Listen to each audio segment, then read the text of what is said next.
I told myself that I was going to go on 100 first dates and come back and write about how I felt with every data point. I was literally training my AI model inside me. I do think that some people are just a raw, like, you show me you love me by just pure hours. And I think that that's one of the things that we benefit from having a similar maybe ambition profile or something. And that, like, I really understand the value of each of those hours.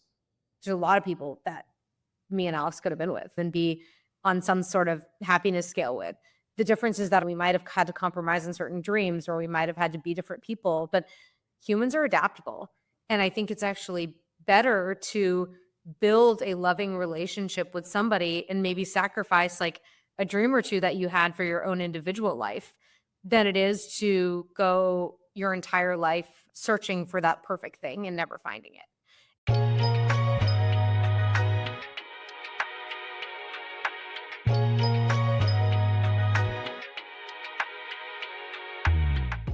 Hey everyone, for this episode of Modern Relationships, I sit down with a couple who have been together 6 years and both lead fast-paced lives in tech. Tara is the now exited co-founder and CEO of Rupa Health, and Alex is building a company still in stealth. Up ahead, you'll hear how treating dating like a founder led Tara to an unexpected insight about what really matters in finding your person. Well, Tara, Alex, welcome to Modern Relationships. Thanks for joining. Yeah. Thanks for having us. Don't know what we're getting ourselves into, but I'm here for it. Well, Tara, we were talking offline, and one thing I was struck by was how deliberate your approach to relationships has been, how thoughtful it has been, and how maybe non-standard, because most people don't really think that deliberately about finding the right person. They kind of just luck into it or don't luck into it, and either pick the wrong person or don't find a person because they're so focused on other things that it doesn't happen for them. And so I'm curious, as a backdrop, if you can take us behind the curtain of how you've thought deliberately about finding your person and maybe tell a little bit about your story. Oh my goodness. Okay. I think I gave you a very quick snapshot of it. But, I had this insight growing up where we all are kind of aware that we're born into a single like socioeconomic status. And that is, that determines so much of our life. And who our parents are also is like this thing that we are born into. And it determines so much of our life. And I think for better or worse, all of us grow up with one model of a relationship, and that is our parents. And we either think that that is the best thing in the world. We need to have that. Or like most of us, we want something completely different. And so for me, my parents actually had a traditional Indian arranged marriage. They knew each other 15 minutes and they said, "Cool, this will work." And that was it. And it I guess forced me really early on to recognize that that's not what I wanted. And if I was going to go find the right relationship for me, I would have to figure out how to go about doing that. So my parents never dated anybody. They never went through the selection process. Their parents basically did that for them. And so I was like, okay, cool. This is up to me. So I got to figure out how to do it. And so when it came to, I guess, like thinking about dating and relationships, I initially like probably took the approach of everybody else, which is just trial and error, right? You meet people in college and you date them and you see if you like them and all of that. And then it hit me that this is the single most important decision that you'll ever make in your life. And with everything else in life, we study it, we learn about it, we experiment, we try things out. Like we're much more systematic about it and deliberate. And it's like, why isn't this like that as well? And so I basically it sounds crazy, I think, to a lot of people, but I read so many books. I ran so many experiments on myself, but pre-meeting Alex. And I think the impetus for all of this and kind of the backdrop is that I was actually dating somebody else before I met Alex, and this guy was truly amazing. He was such an awesome person. I wouldn't be me without him. Rupa wouldn't exist without him. Like there's so much good that came from that relationship, but something deep down in my gut knew that it was like 95% right, but not 100% right. And I'm somebody who wants to go for the 100%. We ended up breaking up. And then, I was 27 years old and most of my friends were getting married at the time. And so it was, all right, we're going to go figure out what was missing, what I want, and how to go find that. And then, I'll condense it now and stop talking, and then we can talk about any of the details. But basically, by the time I met Alex a year and a half later, he was my first Bumble date, if you can believe that. And within 15 minutes, I was like, this is the guy I'm going to marry. It was very clear. It's funny you mentioned your parents. They did 15 minutes. They were going to get married, but this is a different 15 minutes. But you yourself knew, and so That is actually really funny, and I've never put that together. Yeah. yeah, it's poetic in a way. And so, what did you see in those first 250? Like, what made it so obvious? And by the way, he felt this way as well, Wow. but Alex did zero of the like. Yeah, I was a little bit on the opposite. Yeah, Alex, why don't you tell your story?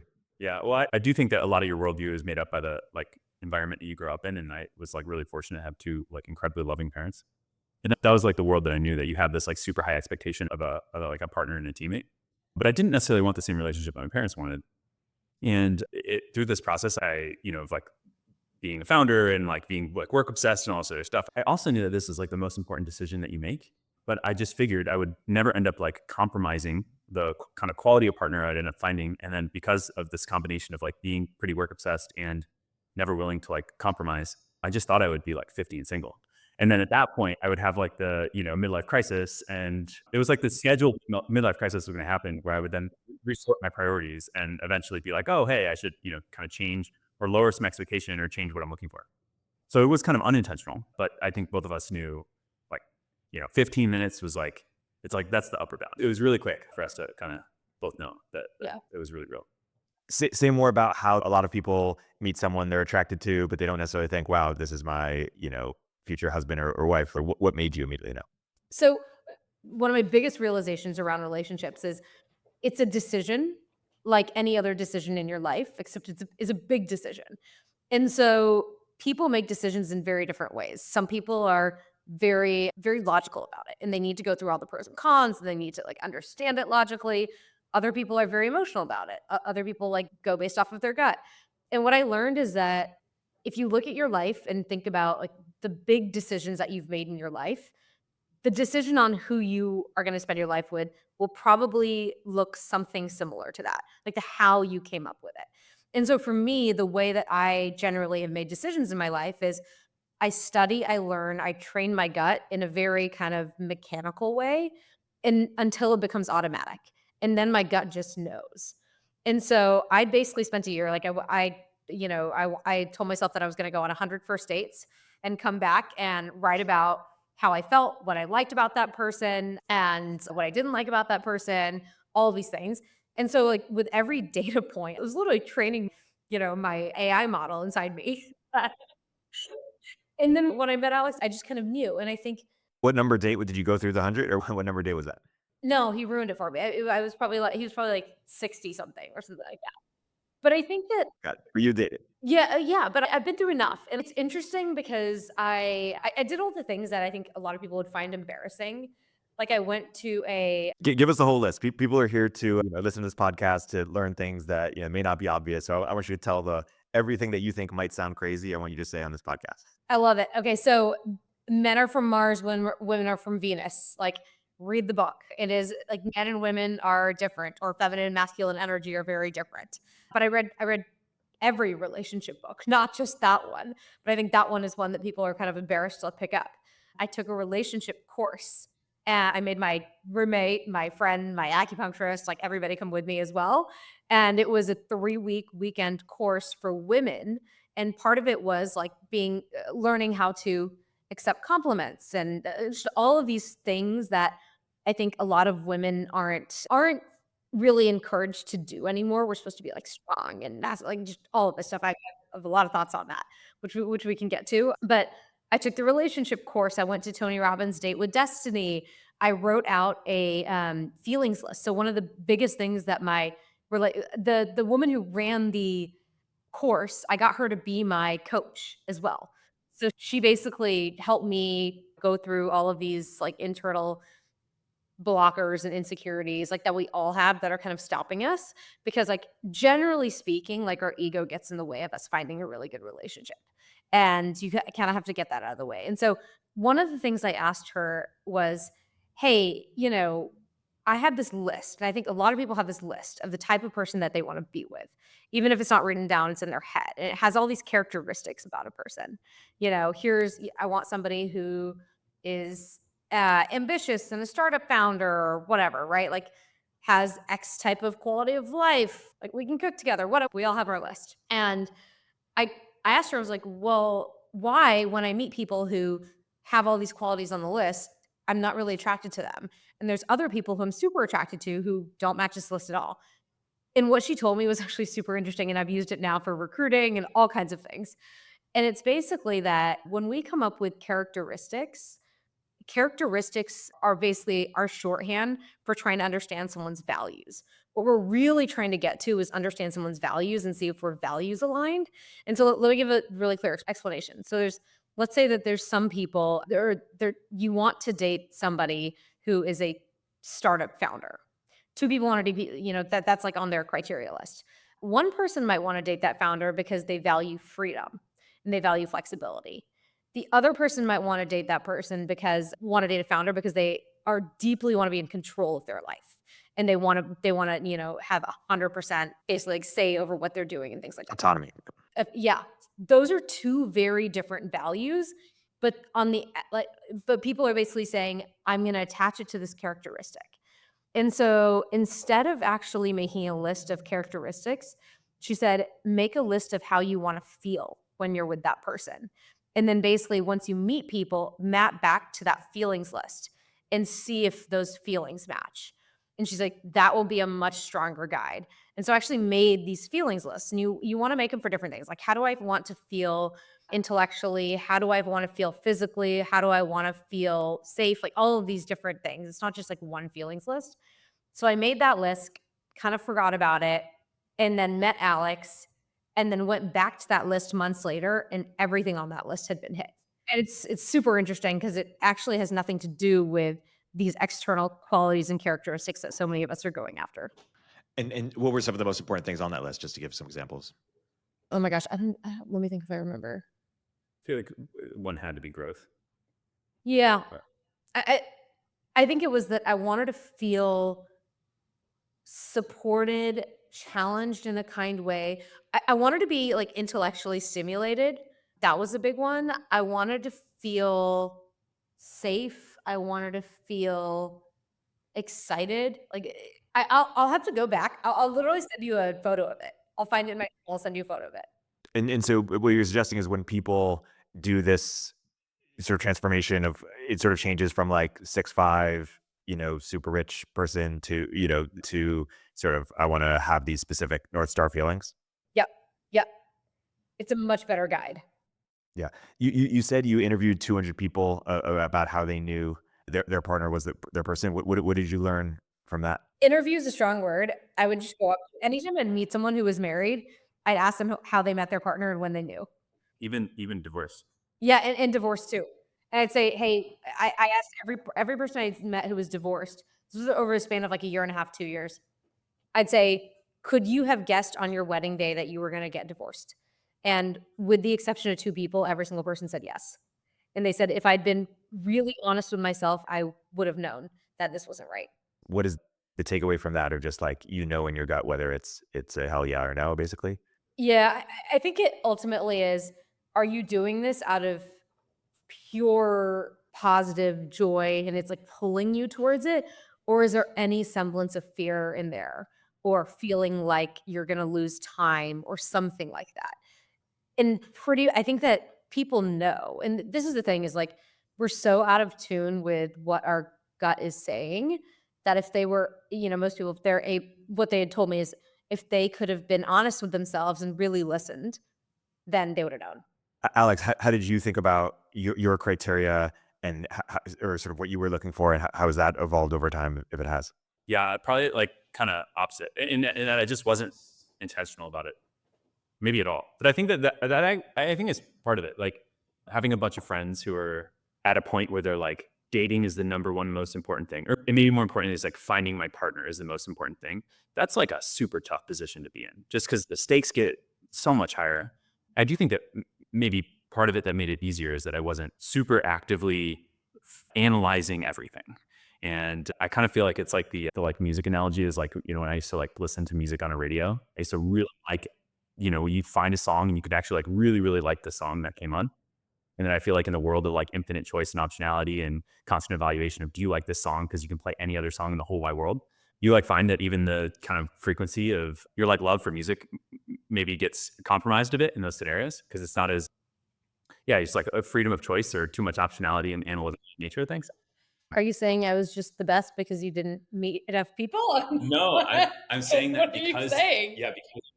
because actively seeking it, I do think that there was a lot of maybe it's just closer to getting in tune with your gut, right? Like, yeah, and I just like was, when I think about meeting Tara and knowing, I thought I was gonna have such a hard time coming to like conviction on a partner just because the bar was so high. And I think maybe being able to just truly like listen to intuition and gut, and not be obsessed of like, is this the perfect right thing, whatever.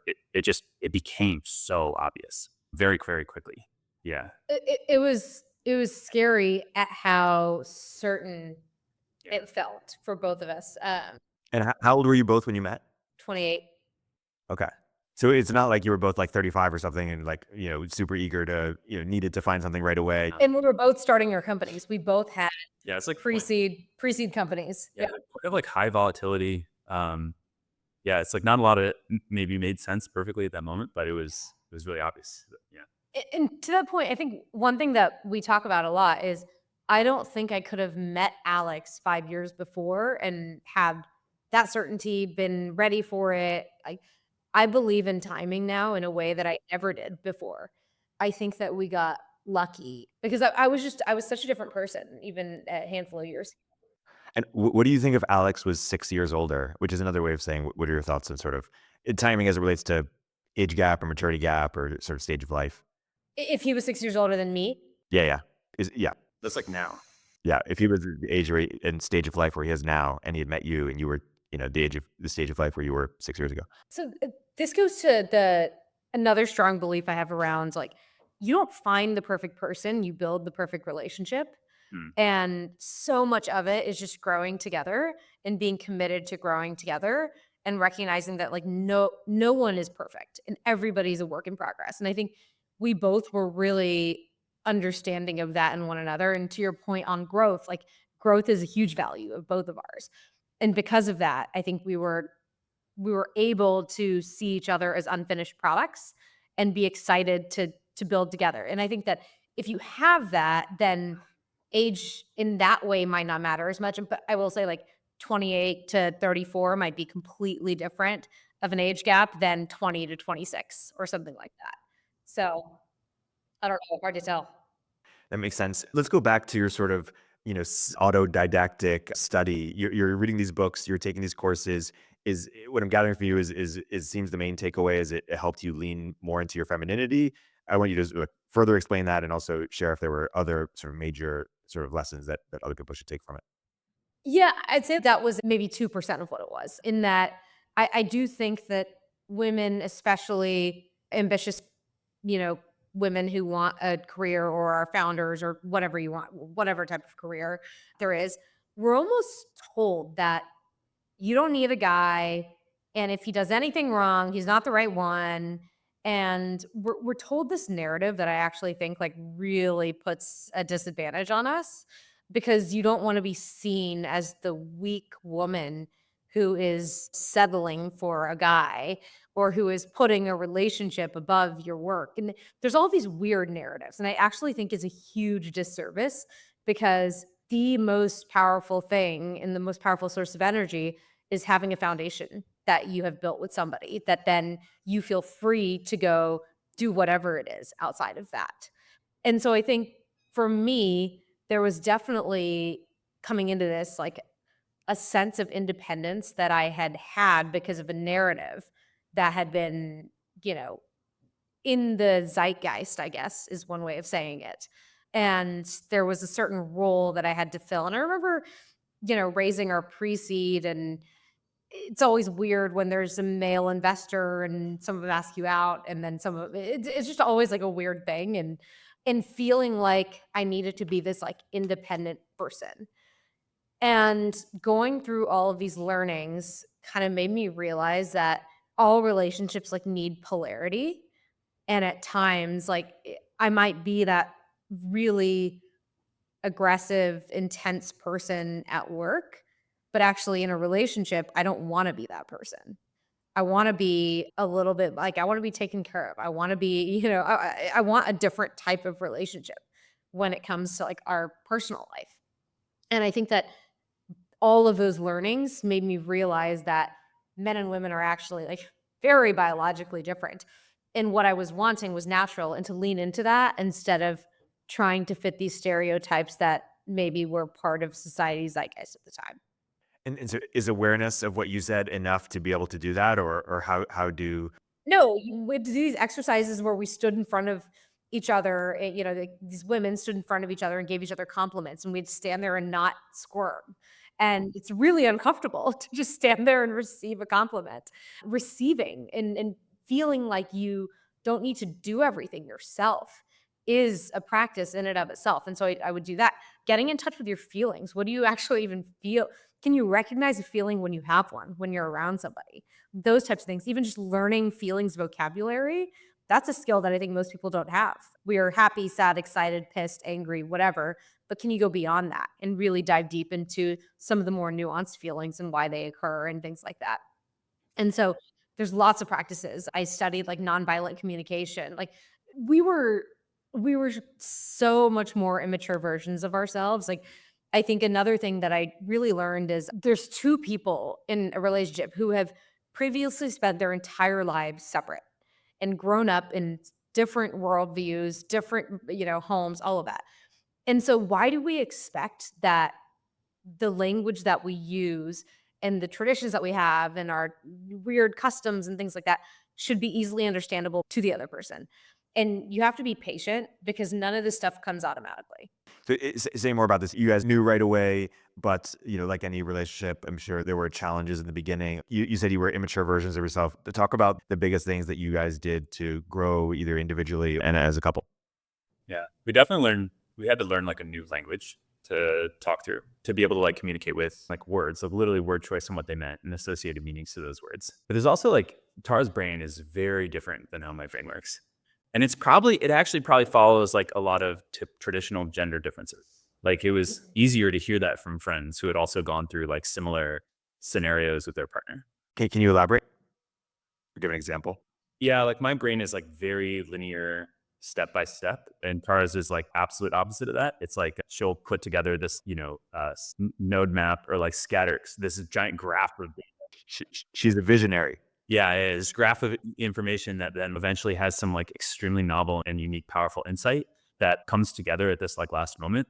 And then so I'd say something, and then she would like not respond to the thing that I said exactly, or like either yes and or disagree with, either of which would have been fine. And she'll introduce like a new chaos point into the conversation. And I'm like, my brain, like you do that twice or three times and my brain like overloads. I'm like, I don't know how we're going to continue this conversation because there's like 4 threads that I'm trying to run and go in parallel processing for. And that's like a pretty traditional male female difference in conversations. And I think that both of us probably came from a spot where we were like unwilling to accept, maybe in the beginning at least, unwilling to accept that there's any difference between I think we wanted a super equal partnership in ways that also felt like a reason we wanted the same thing. That was really part of it in the beginning. That felt so, it's like we wanted something really unique and we really wanted the same thing. But anyways, yeah, so our brains work quite a bit differently. And I think that led to having to relearn how to communicate. Yeah. I will say two things. Going back to the how did you know question, I was lucky to grow up in a family where my parents were workaholics and ambitious in a big way, but never at the expense of our family. And I think that that is actually really rare. Most people who are intensely driven in their work and what they do will, the way I put it is most people, if their ambition is here, their family might be here, or their family might even be here. But even if it's here in terms of value, that means that when push comes to shove, you're going to choose your ambition and career over your family. And then for people who are very family oriented, I'd say family might be here and career might be here. Career might just be the thing that pays the bills to allow them to spend time with family. And what's super unique is somebody who is extremely ambitious in their work life and what they want out of life, not just, just the expectations that they have for themselves. And then their partner, their family is right here. Not right here, not right here, right here. Which means that, and I think that that was what was special. And that's what made me realize that this was my person. And because we were both like that, and I think that's really rare. Where, and I'll give you some examples of how I knew. But basically, it's I'm never gonna ask Alex, like I know how seriously he takes his work and what he's doing in the world and his ambitions. And so I'm never gonna ask him to give that up unless I really need him to give that up for me. And so an example of that is, I'm pregnant right now. And do I feel like he needs to be there at every appointment and do everything? No, because we have an amazing partnership. But I will tell him, and I don't feel any way about that. I think about it as we're a team, and this is the thing I actually need you to come to, that, and because I know what it means to give up that hour or that 3 hours or whatever it is. I And think I, that also makes it yeah, like a heck of a lot easier to believe you or to like know that when you're we yeah, because we value stuff when it's like, hey, I need you to do this. mhm. I'm like, okay, that's real. Like I 100% need to go do that now. Yeah. And I knew this at the beginning because, like, when inevitably, right, if you feel so certain on day 1, it's not like everything's gonna be perfect after that. You suddenly find out that there's this person who you align with in so many ways, but wait, there's things we don't understand about each other? How can that be true? You go through this phase of, like, disillusionment of, "Oh my god, what happened?" And I knew that this was a partner because we would both stop what we were doing to fix the thing that we were to fix the relationship. And it was never that the relationship took a back seat. We both kind of just instinctively knew this is how we balance work and the relationship. And honestly, like, that's all we've done like, that's all we do with our time. Like, we spend time with each other, we go to work, that's kind of it, and that's what we love. And I think we're so on the same page about that, that is, and then that's, like, fairly rare to find in a person. And so I think that that's a big reason why we both knew pretty immediately. Did you both know that you needed to be with somebody who was similarly passionate about what they do, or did you think that it would be easier? I have a male friend who says it's hard to have two people trying to save the world in the relationship. Yeah, I'm curious how you thought about that, and then also curious how you will think about that. You're about to have your first child, um, when you have children, and how that might change or evolve, or what your relative roles. I mean, I can't tell you the number of people who told me that I needed to find a guy who can calm me down and and, balance me out, calm me down, take care of I things. definitely had all that same advice too. That you like find your equal balance to it, whatever. Like that you're too intense, you need like less intensity, or else it like the relationship will not work. And that's not what you guys did. But with a caveat that you do calm me down when I need to calm down. You do balance me out when I need to be balanced out, but you are doing that in service of my ambitions. That's a super good point. Yeah, it's not to say that you are reduced to like you are either ambitious or you're not, or you work oriented or you're family oriented. It's like what keeps you from being spiky at both of those. Like I can actually be a good partner and I can actually be highly ambitious. Especially if you find someone who isn't purely a like time equates to X feeling or benefit. I do think that some people are just a raw like you show me you love me by just pure hours. And I think that that's one of the things that we benefit from having a similar maybe ambition profile or something, and that like I really understand the value of each of those hours. Yeah. um and the expectation is never on time. It's is like yeah, how we like battle through a specific scenario or thing that we might Mhm. need. On the kids part, I think having kids, like, really terrified us for Yeah, a very long time, and wondering, as I'm sure it does a lot of people with our profile, how do you fit it all in? Because basically, to build these companies and for pretty much our entire careers, we've willingly given up or traded any semblance of social life. Like we don't do vacations. Like our apartment's not, like, there's nothing on the walls. We never decorated a place. Like just all of this stuff that maybe is more that like we could have spent our time on. We didn't just because it wasn't in our priority set. Like our priority set was building our relationship, having fun in the ways we have fun, which is oftentimes like walking to the ferry building and like talking about our ideas and things like that, and building something. I think we're both just that's just what we like to do. And so I think kids really terrified us for a while. And the way we kind of came about, hey, we want to have kids and start a family, is that we both knew that we'd regret it if we didn't. And it seems like this thing that you can't really understand until you go through it. And we just had, again, like this confidence and this like gut feeling that this is absolutely the right thing to do. This is like a thing to build.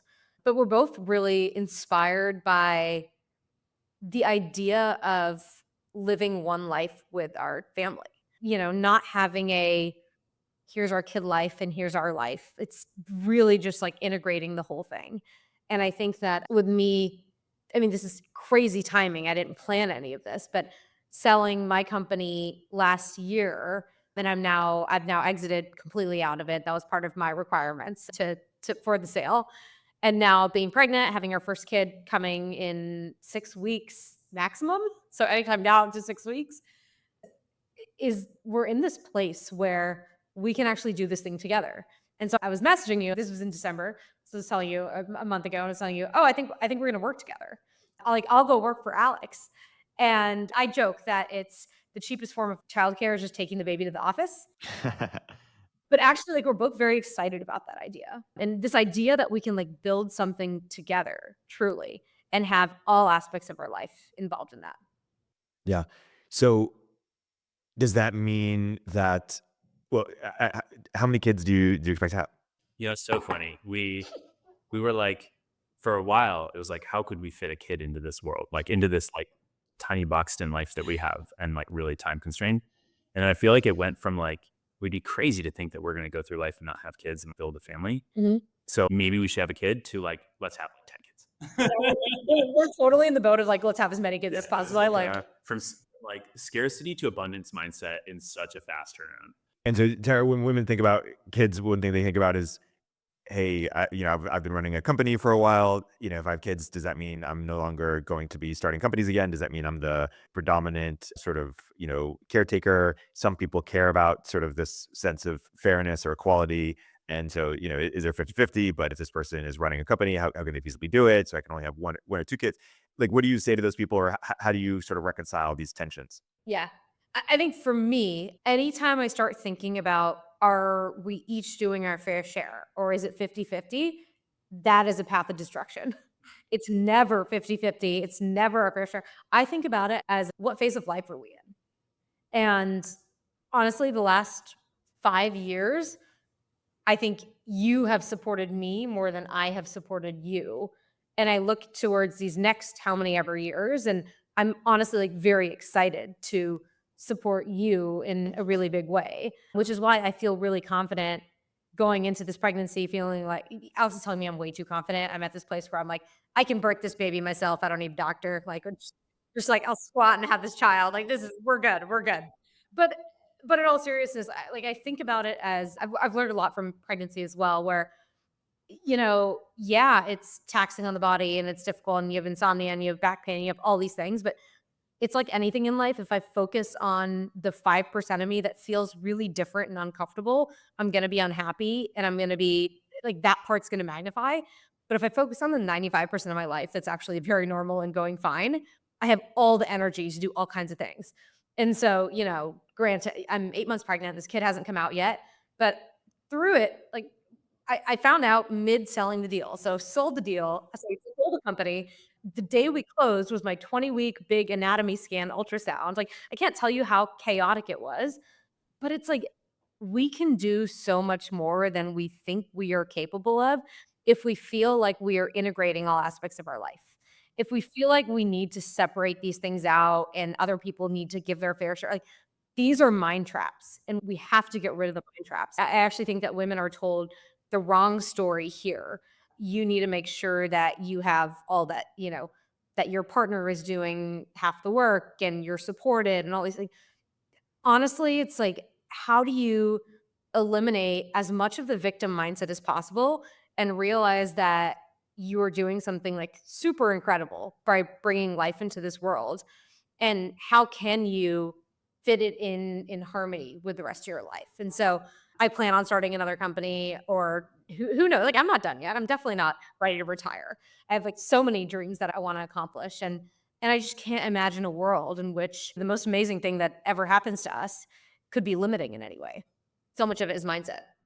Yeah, it's interesting. Do you wish you had kids sooner if you're trying to have 10? Or because a lot of people, you were 28 when you started your first company, right? So you probably couldn't do. I'm 34 now. Yeah. So 34 now, first kid. I personally absolutely wish that we'd started earlier. I think that life, you make whatever you want to happen in life, you make it happen. Life expands or contracts in whatever way that you want it to. Then again, like, I am very lucky that I'm having a easy pregnancy and have been healthy and have been like a health nerd for the last 10 years and all of this stuff. I think that we will we'll see. I'm also like very open to adopting. I'm very open to embryos. So I don't know. It's like you wish you'd done things differently, but you'd also life happens. Yeah, it is I mean, I'm curious, like, when you look at your female friends or peers and you look at their ambition level, I put ambition in quotes. Do you what do you see? Do you see that they're just as ambitious? Do you see that they sort of take a big step back and they're like, "Hey, this was the CEO phase of my life. Now I'm in the motherhood phase of my life, and supporting my partner in his efforts, and we're a team, and I'll lead most of the sort of family, and most could be 60%, it could be 90%. There's a range, obviously. Yeah, I guess, what are you seeing among like, what realistically should women know about sort of, what happens in that phase? Yeah. I think what I've seen personally is that people are who they are. And if they like the people who maybe change their ambitions to focus on family ambitions versus career ambitions, they were always going to do that. And I think that there are signs of who people are way in advance. And so I have friends who are just as career ambitious, if not more. I have friends who are like, I remember talking to Julia Hartz, who is the now the CEO of Eventbrite. Yeah, she's gonna come on the show too. Oh, I love it. I love it. So she's actually one of the people who told me, she's like, Tara, when we started the company, like we would just bring the baby to get to the office and we just like put him under the desk. And they actually just recently, she'll probably tell you this, they just recently had a couple more kids, and their other kids are like teenagers. And so they're living this like very full life. And there's examples of that everywhere. It's not the norm, but there's so many examples of that. And I find so much inspiration in that. Yeah. Zooming out, when you are giving advice to your single friends who are, early 30s, late 20s, mid 30s, and you know, they're great people, but it just hasn't worked out. What kind of advice are you typically like? What common patterns are you seeing in your peer groups, men or women, as to why they're single? Bunch of things. I think the older you get, the more you get stuck in your ways and the higher stakes you have for people. But at the same time, the smaller the population is that is available. And so you're basically, these curves don't intersect anymore. Yeah, especially for women, right? Yeah, I think that's another big thing is, hey, age matters. And I know that we all want to pretend like it doesn't, but it really does for women. We have a biological clock. Men can keep dating younger and younger. Like there's so much that, yeah, it's not great. I'm not happy about it. I wish it weren't that way, but you just have to accept reality. I think the advice in general, if I had to sum it up, I'd say search for truth. And that is like truth in just these societal dynamics and like where we are today. And the fact that we have not figured out, autonomous wombs and things like that yet. Although I am invested in a friend's company that is doing that. And then I think the other thing is, and this is what I tell everybody, is like you have to be the person who you want to be in order to attract the type of person who you want to attract. And so always start with yourself. All self improvement is relationship improvement. And so at the end of the day, like I think we don't work on our relationship as much as we work on ourselves and how we show up.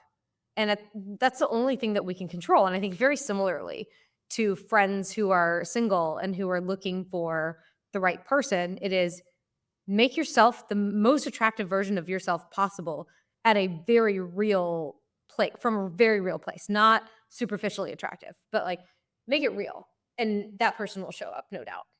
You went on 60 or so dates. Do you recommend people do something like that, of also having a wide approach initially, to, or be open-minded, initially, to sort of see what they like, and or like, what did you learn from meeting the 60 people? Only if you're insane like me. No, I think our story is so telling because there's so many different ways. I went on those 60-ish first dates, and analyzed every single one of them.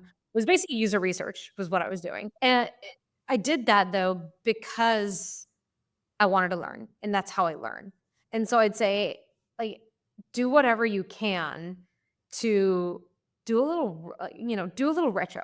That's what I would suggest to say, look at your past relationships, look at your past efforts, see what works, see what doesn't work, find your blind spots, and then go figure out how to solve them. Or just go on random dates and then meet the person one day. I don't know. Were you going to ask Alex something? Yeah, I was gonna ask, oh, what do you think about that? What do you tell your single friends? I think it is a bit nuanced for who it is. Like, I do feel like there's a lot of people who are just like making a game out of dating rather than it be like what is the purpose of this? And yeah, that can definitely saying I'm like optimizing for going on dates is very different than optimizing for like trying to find a person or a partner. I do think a lot of people are. This is so different in this because I'm like, don't be overly analytical about it. You should just follow like curiosity. Like, who did you like that you were both like who did you enjoy and just want to spend more time with? And it's sometimes as simple as that. And I think that the like next layer, I feel like this is like the midwit meme, right? Like on one side you're just like me like girl, hang out with her. And then in the middle, you're like, I'm going to do all the math and I've got my spreadsheets and look at the frequency that I have in my funnel and all the different, ratios in my pipeline. And at the end, you're just like, the Jedi is just like, I was like, girl, spend time.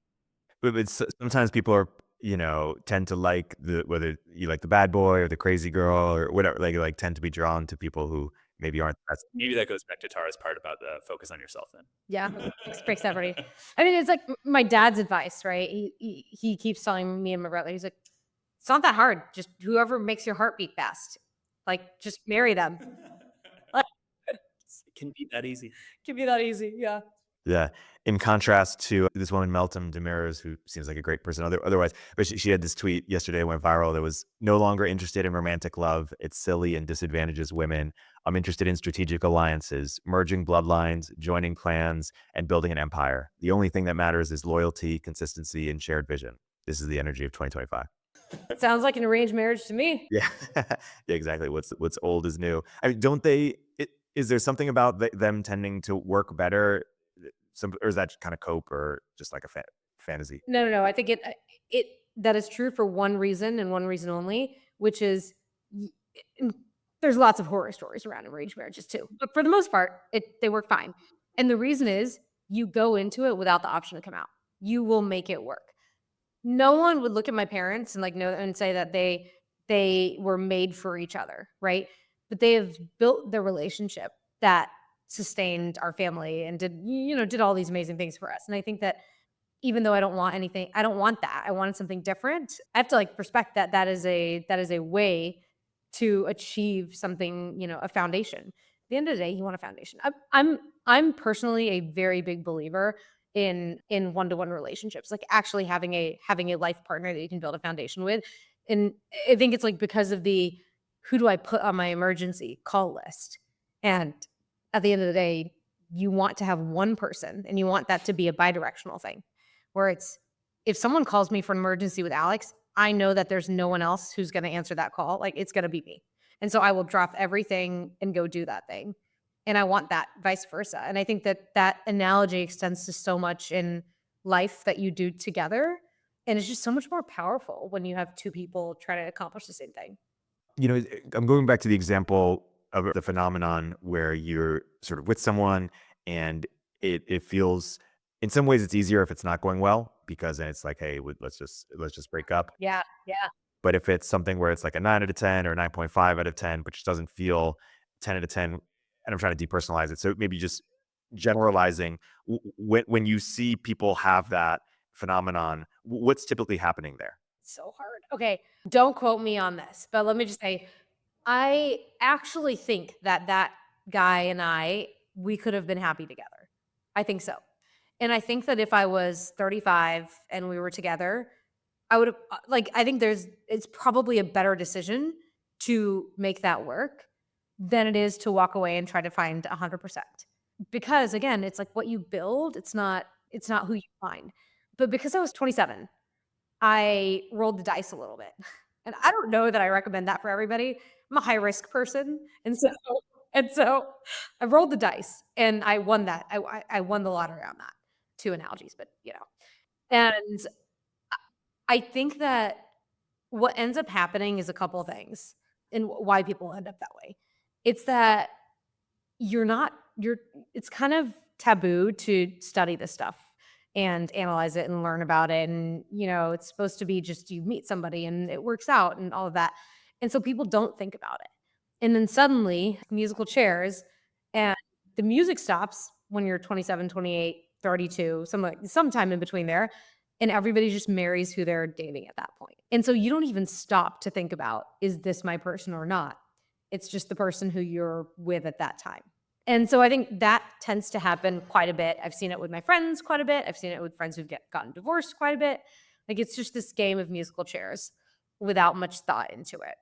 For other people, I actually think that the 90% or 95%,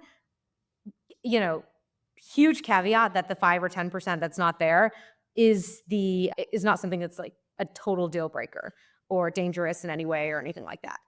I actually think that for a different type of person, that is the right person for them. My maybe hot take or controversial thought is that there's a lot of people that me and Alex could have been with. Like, I think there's a lot of people that we could build our lives with and be on some sort of happiness scale with. The difference is that our lives would turn out differently. We might have had to compromise on certain dreams, or we might have had to be different people, but humans are adaptable. And I think it's actually better to build a loving relationship with somebody and maybe sacrifice like a dream or two that you had for your own individual life than it is to go your entire life searching for that perfect thing and never finding it. I say that because, and I think it's actually pretty controversial to say that, but like I say that because I've had incredible growth and joyous moments with so many different types of people. And I think that if we're willing, we're much more adaptable than we might believe at first. Yeah. And so is it fair to say that what is the right analogy like, hey, you had this sort of checklist, checklist is maybe too crude, but sort of list of things, of ways in which you wanted to feel sort of regularly, and you had this ideal lifestyle, and other potential people or previous people hit some of those things enough such that it's like 95% there and 90% there, and then Alex just hits all of them, or he hit all of them like, Like, it's purely I got lucky, and we say that all the time, like, we got super lucky, and there is a game of luck, and that's why it's like, start earlier. Start getting serious about this earlier. There's a book that I used to send all my friends in I found it in my 20s, it's called The Defining Decade, and it basically talks about why most people think about their 20s as their throwaway years, but actually your 20s are some of the most important years to learn, to experiment, to start to try things out in the world. And dating is like a really, really important one of those where you want to really understand the type of person you are and the type of person you want to be with and just all of it. And I think that the more, it's like anything, right? The more iterations and like reps you can get in, the more you learn and the better you become at selecting. And if you just do it later, you have less time, less optionality, all of that. I do think that the slightly other stance I take on that though is like investing in yourself, like the aspects, like it's not. I think like getting up reps or shots on goal doesn't count for anything if your form is not good. And I do think that there's a world where it's just like the answer is not just like go on more dates and like assess how you felt, and it's really like you're the problem. Great.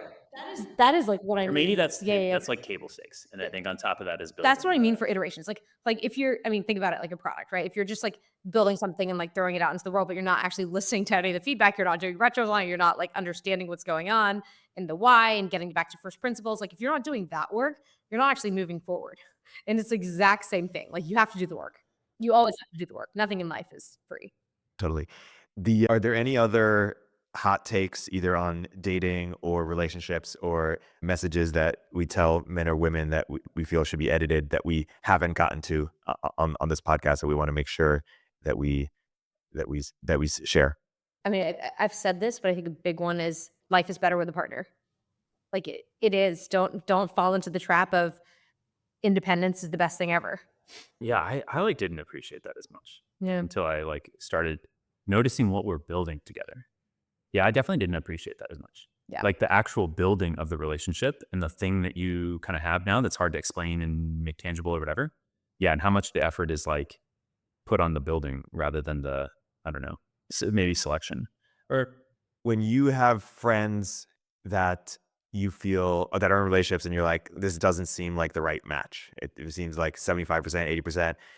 they might say back to you, "Hey, but life is better with a partner," and, "Oh, I could probably change it. I could fix it." Or like, yeah, what is sort of your take on that when friends and peers ask you honestly, and I guess you sort of alluded to it, Tara, it kinda depends on how old you are, how many more shots you have on goal, sort of your sort of personality type, if you are the type of person who is going to put yourself out there to find the 10 out of 10. But anything else you understand with, like, when people know it's right versus when they should sort of try again? Is it the superficial stuff, like the nice to haves that are missing, or is it the need to haves? Like, you should never, ever tolerate a relationship where you don't have trust, like complete trust, and where you feel like you can't tell the person everything or be yourself. Like those types of things are just complete non-negotiables. And I think it's helping people understand for friends that, hey, here are the things that maybe are really important to look at. The other thing I'll say is that you just my friends who I look at them and I'm like, "Oh, you're in like a 95% relationship or 90%." Who am I to say that? Like, I have no idea what's going on in their relationship. So unless they come and tell me that, I don't actually believe it. So I don't have opinions on my friends' relationships unless the only opinion I have is how they speak about their partner. Like, I think that is the most telling piece of it. How they speak about them, how confident they feel, like all of those things. But yeah, don't expect to go into a relationship and have everything be done your way. I will say that one of the things I've learned in any relationship, not just a romantic relationship, but whatever, like teammates and friendships and all the things. It only takes one person to change a relationship. It doesn't take both people. And what I mean by that is, so like if you've read the book Never Split the Difference by Chris Voss, I actually got a Alex used to make fun of me. He was like, "Don't use any of that negotiation tactics on me." But there are aspects of it. It's less about like negotiation, and it's more just like how do you break the barriers down to let people in and actually feel like you're on the same page and the same team so that you can get somewhere together. Like that's really what it's about. And I think what I learned through that is there's this concept of I'm going to butcher it, but it's essentially just it's reiterating what the person said. So it's like responding to what they said, but saying it back to them in a way that shows that you understand what they mean and feel. And that is one of the most powerful tools I think for relationships, and it can actually change. You don't need the other person to change your relationship.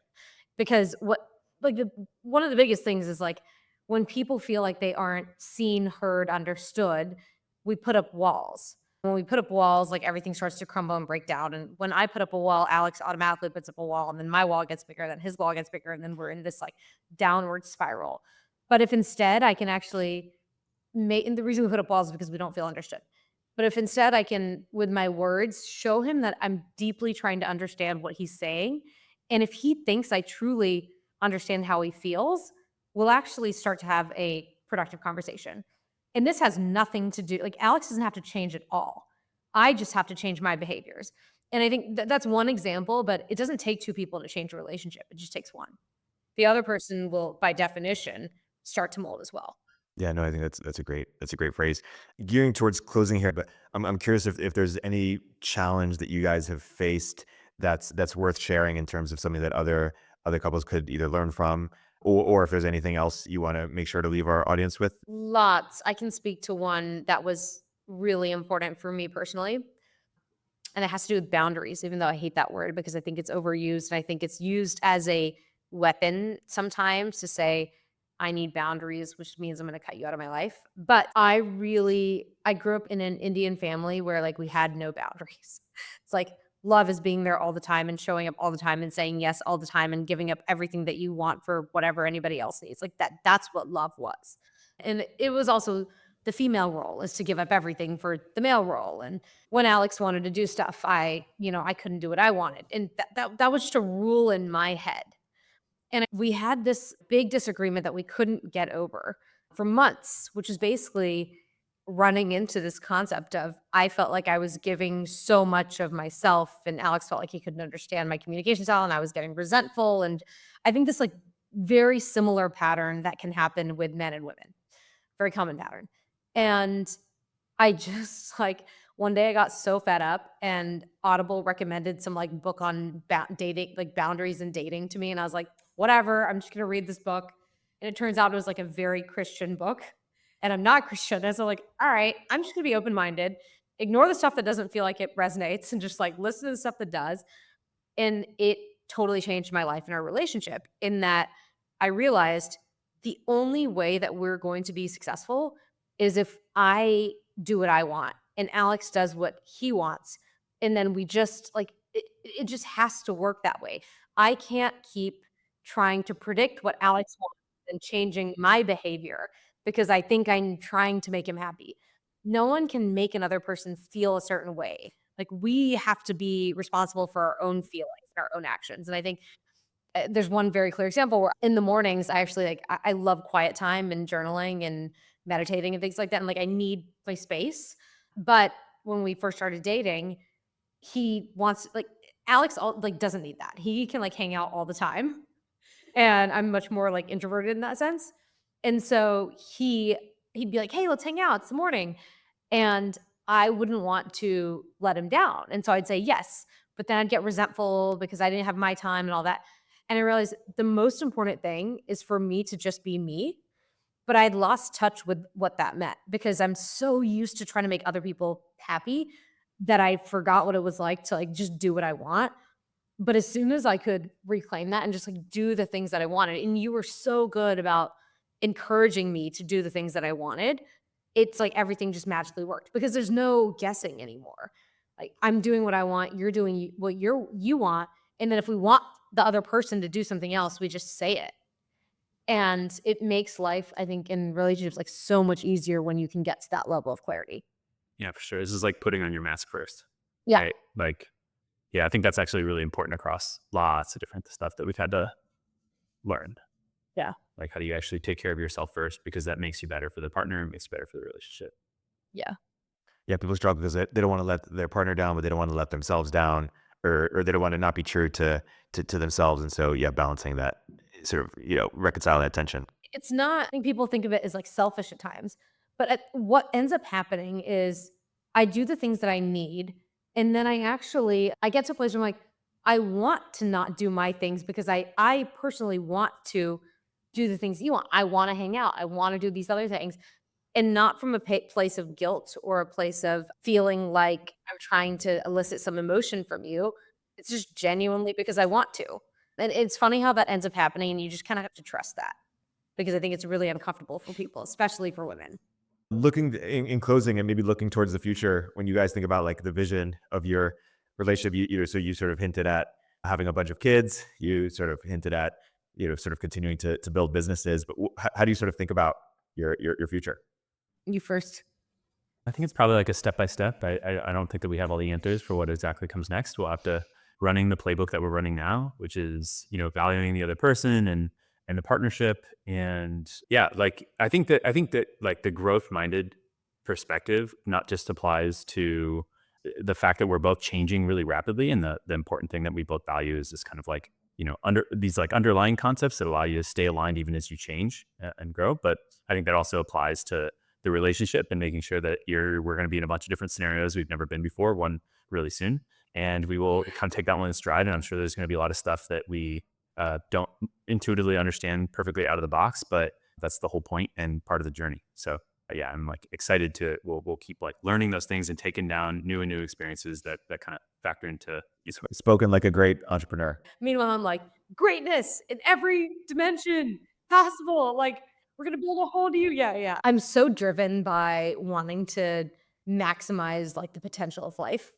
How do we squeeze as much juice out of this life as possible? And like, how do we do all these crazy things? And I think the only thing for us is we're never gonna stop. Like, stop trying. And that is really like, to me, that's super exciting. And then I mentioned this earlier, but like Alex is starting a company. I'm gonna help him. And I think it'll be really fun to actually build something together. There's no rules on this, right? Everyone's like, don't work with your spouse and do your own thing. Do you worry about making yourselves crazy or having too much integration? I'm certain that we will figure it out. It definitely feels like a kind of fairy tale world right now. Like it's like everything's just amazing. I'm like, how cool would it be? This is like the absolute dream to go like build an empire with your partner. We're so different too. Like, Yeah. we're so different in our strengths and Which as almost maybe partners, makes it easier.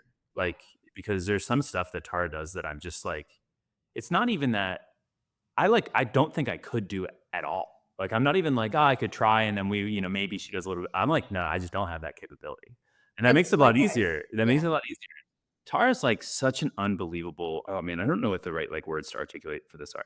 She's super off the cuff in these like leadership settings where she'll bring this energy to a room, and it is like incredibly engaging what she's digging into, and it feels really important and purposeful, and she could be talking about like what's for dinner, and I'm just like eating it up. She's exceptionally good at this, like emotionally leading with your heart and like being very captivating. Rallying people and a cheerleader, basically. Yeah, no, there is that. And then Alex is like the visionary.